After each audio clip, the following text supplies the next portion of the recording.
हवा में एक खनकी थी और बादल ऐसे फैले हुए थे जैसे आसमान खुद किसी राज को छुपाने की कोशिश कर रहा हो। इस्तांबुल की गलियां खामोश थीं, मगर ये खामोशी किसी तूफान से पहले की खामोशी थी। ये वो ज़माना था जब ऑटोमन एम्पायर अपनी ताकत के अरूज पर था, मगर ये अरूज के पीछे एक ज़वाल की सरगोशी छुपी हुई थी। सुल्तान का नाम था सुलेमान खान, एक ऐसा बादशाह जिसके फैसलों से सल्तनतें बनती और बिगड़ती थीं। मगर अब वो बूढ़ा हो चुका था। इसकी आंखों में वही चमक बाकी थी, मगर हाथों में लर्जिश आ चुकी थी। हर रात वो महल की बुलंद तरीन बालकोनी में खड़ा होकर शहर को देखता और आहिस्ता से कहता, ये शहर मेरी ताकत नहीं, मेरी जिम्मेदारी है। एक रात एक दरवेश महल में दाखिल हुआ। सिपाहियों ने रोकने की कोशिश की, मगर वो सीधा सुल्तान के सामने जा खड़ा हुआ। बादशाह सलामत, दरवेश की आवाज़ गूंजी। वक्त आ चुका है। सुल्तान ने नजरें उठाईं। किस चीज़ का वक्त? आपके बाद इस सल्तनत का फैसला एक जंग करेगी। कमरे में खामोशी छा गई। सुल्तान का एक बेटा था, शहजादा हमजा। वो बहादुर था मगर बेसब्र। इसके अंदर आग थी मगर हिकमत कम थी। सुल्तान जानता था कि अगर यही आग कंट्रोल ना हुई तो ये सल्तनत को जला देगा। महल के अंदर एक और खेल चल रहा था। वजीर आजम कासिम पाशा खामोशी से अपनी चालें चल रहा था। इसकी नज़र तख्त पर थी, मगर वो जानता था कि यह ताकत सीधे नहीं बल्कि चालाकी से हासिल होती है। इसने शहजादे के दिल में शक का बीज बो दिया। आपके वालिद आप पर भरोसा नहीं करते। ये जुमला जहर साबित हुआ। बाप और बेटे का टकराव। एक दिन शहजादा हमजा सुल्तान के सामने आया। क्या आप मुझे कमज़ोर समझते हैं? सुल्तान ने गहरी सांस ली। मैं तुम्हें नासमझ समझता हूँ। ये अल्फाज आग में तेल का काम कर गए। चंद ही दिनों में महल के अंदर बगावत की चिंगारी भड़क उठी।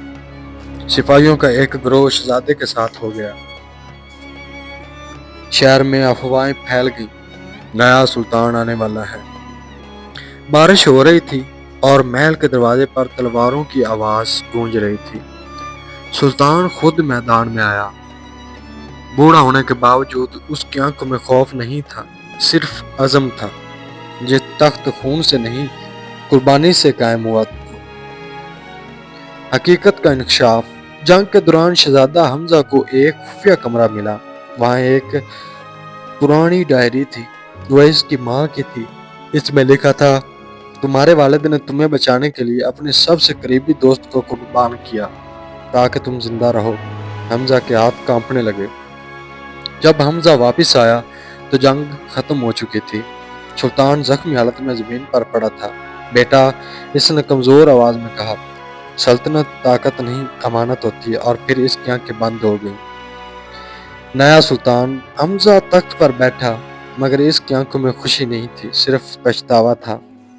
आखिरी मंजर, रात के वक्त वही बालकोनी, अब हमजा खड़ा था। वही शहर, वही खामोशी, मगर अब वो समझ चुका था कि बादशाह होने का क्या होता है। ये शहर मेरा नहीं, मेरी आजमाइश है। ये कांड सिर्फ एक बादशाह की नहीं, ये ताकत, गरूर और कुर्बानी की कहानी है।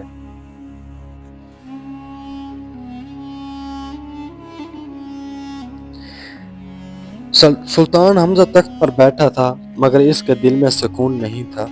महल के बड़े बड़े हाल में सन्नाटा था।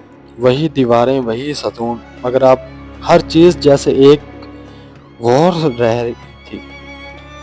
क्या मैं इस काबिल था? यह सवाल इसके ज़हन में बार बार गूंज रहा था। इस रात वो सो ना सका।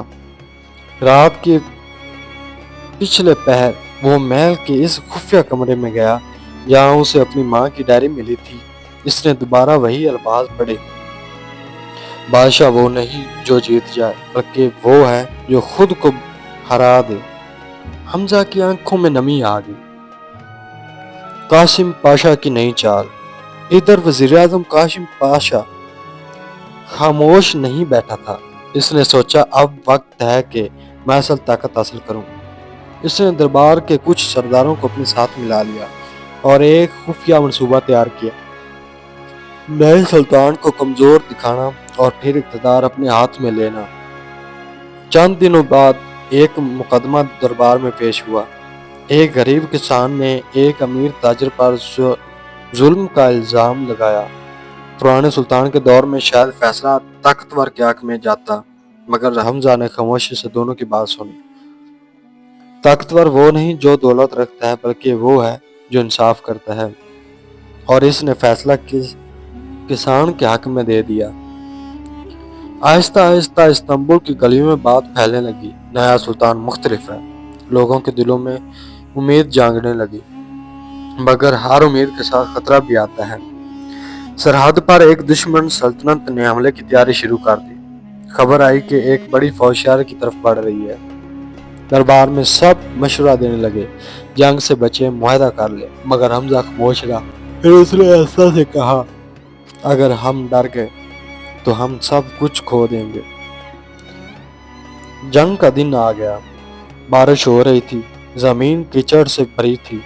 حمزہ گھوڑے پر سوار تھا، مگر اب وہ پہلے والا بے صبر شہزادہ نہیں تھا۔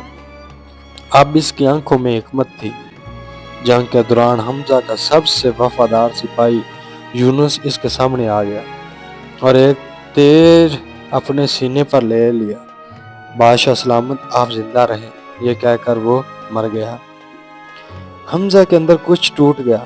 اسے سمجھ آ گیا، بادشاہ بننا صرف طاقت نہیں، قربانی ہے۔ حمزہ نے پوری قوت سے حملہ کیا اور دشمن فوج کو پیچھے دھکیل لیا۔ جنگ جیت لی گئی۔ جب وہ واپس محل آیا، لوگوں نے اس کا استقبال کیا، مگر وہ خوش نہیں تھا۔ اسے صرف یونس کی قربانی یاد آ رہی تھی۔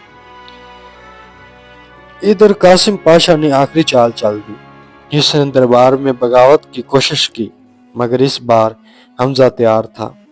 حمزہ نے قاسم پاشا کو گرفتار کر لیا۔ دربار میں سب خاموش تھے۔ آپ نے سلطنت کے ساتھ غداری کی، حمزہ نے کہا۔ قاسم ہنسا، طاقت کبھی کسی کی نہیں ہوتی۔ حمزہ نے اسے سزا دی، مگر اس کے چہرے پر غصہ نہیں تھا، صرف افسوس تھا۔ رات کو وہی بالکونی، حمزہ نے شہر کو دیکھا اور ایسا سے کہا، اب میں سمجھ گیا ہوں ابو۔ سال گزر گئے، حمزہ ایک عظیم سلطان بن گیا۔ اس نے انصاف، حکمت اور قربانی سے سلطنت کو مضبوط کیا۔ ایک دن وہ بھی بوڑھا ہو گیا۔ اس بالکونی میں کھڑا تھا، وہی منظر، وہی شہر۔ حمزہ نے اس سے کہا، اپنے بیٹے سے، یاد رکھو سلطنت تمہاری نہیں، تم اس کے ہو۔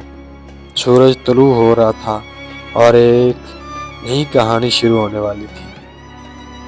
یہ صرف ایک بادشاہ کی کہانی نہیں، ایک انسان کی کہانی ہے جو غرور سے حکمت تک پہنچا اور طاقت سے ذمہ داری تک۔